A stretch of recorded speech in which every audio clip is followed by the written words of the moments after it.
we will discuss about the diffusion. So the mode of mass transfer are two types. One is molecular diffusion, another one is convective mass transfer.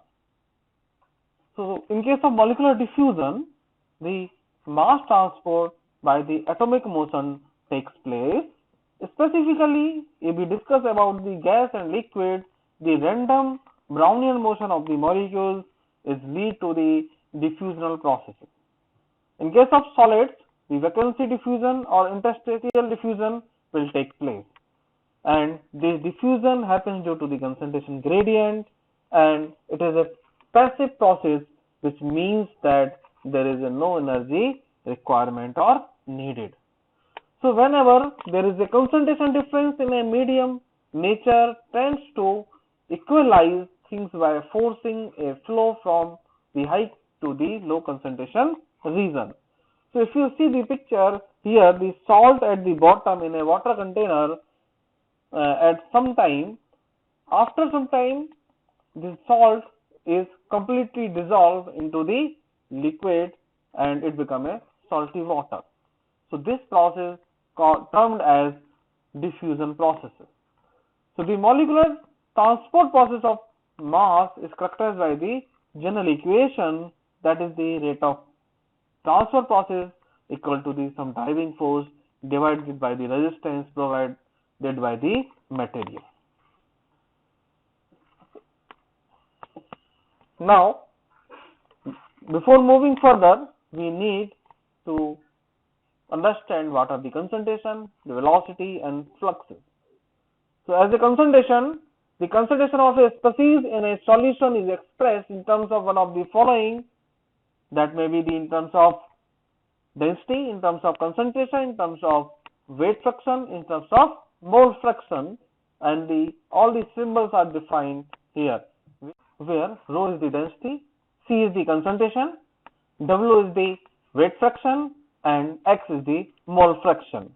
In case of gas mixture, the concentration of species in a gas is expressed in terms of partial pressure, and this partial pressure of IS component is expressed as Pi.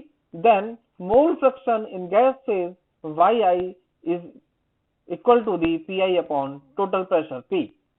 And in case of liquid concentration, the Yi replaced by the Xi. So come to the diffusional velocities. The diffusional velocities are defined as mass average velocity or molar average velocity. In case of mass average velocity, in n component mixture, mass average velocity can be calculated by the following expression, where U is the velocity, mass average velocity, and rho is the density. Then molar average velocity, the molar average velocity of a mixture is expressed by the capital U and can be calculated by the following expression. Then mass flux with relative to the stationary observer is Ni equal to rho I into Ui. Relative to an observer moving with the mass average velocity some I, in that case I equal to rho I Ui minus U. The relative to an observer moving with the molar average velocity Gi equal to rho I Ui minus U. And similar for the molar flux, all this quantity is calculated and represented by the capital symbols, where small n replaced by the capital N, where small I replaced by the capital I, and small j is replaced by the capital J. So for an example, for the calculation of average velocities, we are considering a gas mixture of nitrogen, hydrogen, ammonia and argon. This mixture flows through a pipe of diameter 25.4 mm at pressure 0.5 bar. If the velocities of the respective components are 0.03 meter per second, 0.065 meter per second, 0.03 meter per second and 0.02 meter per second. Now we need to calculate the mass average and volume average velocities of the mixture. So let us consider the nitrogen as the first component, hydrogen is second, ammonia is third, and argon is fourth component. Then the volume average velocity or molar average velocity can be calculated as the U equal to 1 upon C and the summation of Ti and Ui. So by putting this value here, we obtained U as 0.0303 meter per second. Then the mass average velocity is obtained as, in this case, the density is represented as rho equal to partial pressure of ith component upon RT and multiply by the molecular weight. So the ratio of rho I and upon I, the ratio of rho I and rho is represented as partial pressure of ith component divided by the total pressure and multiply by the molecular weight of ith component divided by the average molecular weight. Then now it can be reduced, further reduced into a yi equal to yi into mi upon m. So the average molecular weight is calculated as a 16.22 and the velocity is obtained as 0.029. The rate of diffusion at which a solid moves at any point in any direction depends on the concentration gradient. The rate of diffusion is conveniently described in terms of molar flux or mole per unit area per unit time. The area being measured in a direction normal to the diffusion is termed as rate of diffusion. The rate of diffusion increases with decreasing pressure and the rate of diffusion increases with increasing temperature. J equal to mass upon area into time, or you can say the mass transferred per unit area per unit time. The diffusional flux is defined as the moles of diffusing component divided by the surface area into time, then the or kg per meter square per second. So the number of atom diffusing through a unit area per unit time or mass of atom diffusing through unit area per unit time is all these quantities are the diffusional flux. Now sixth law of diffusion. This law of diffusion is applicable for the steady state diffusion.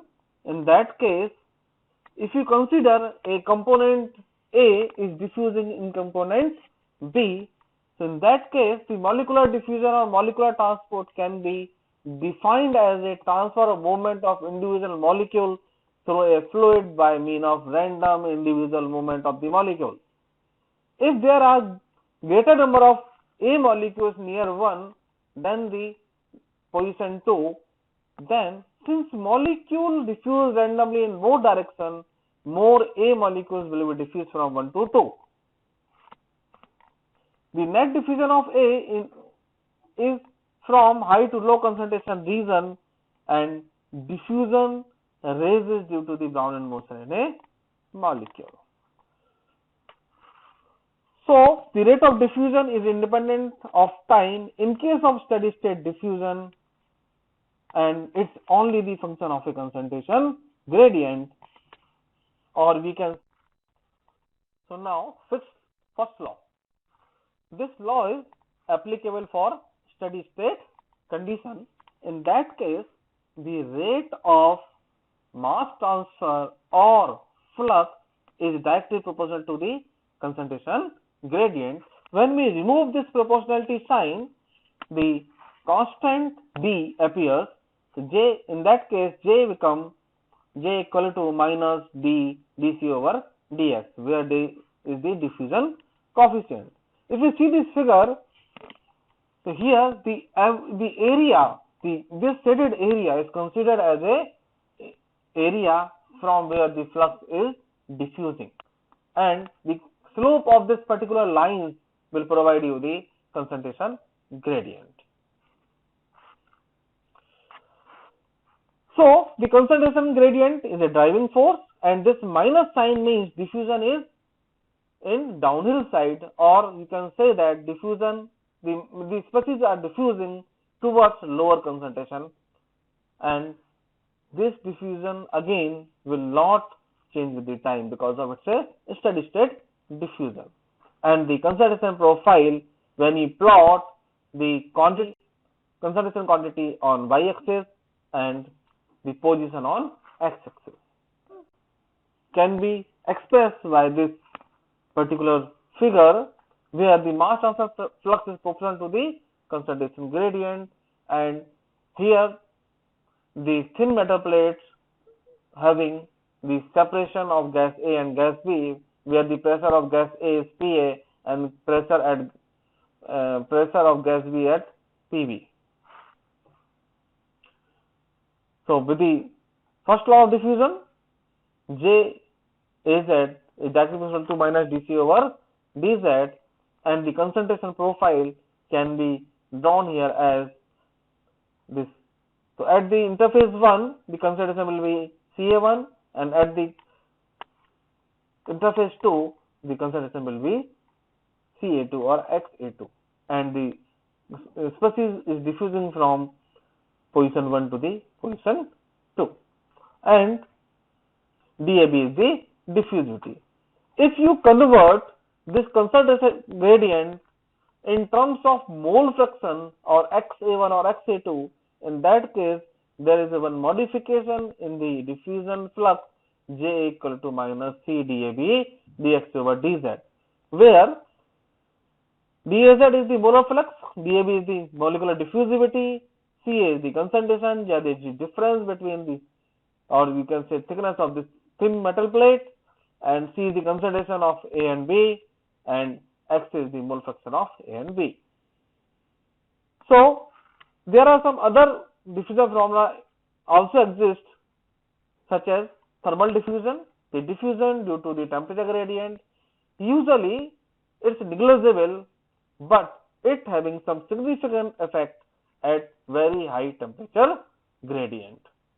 Similar for the pressure diffusion, again for a small value it's having negligible effect, but if the pressure gradient is very high, in that case pressure diffusion can occur.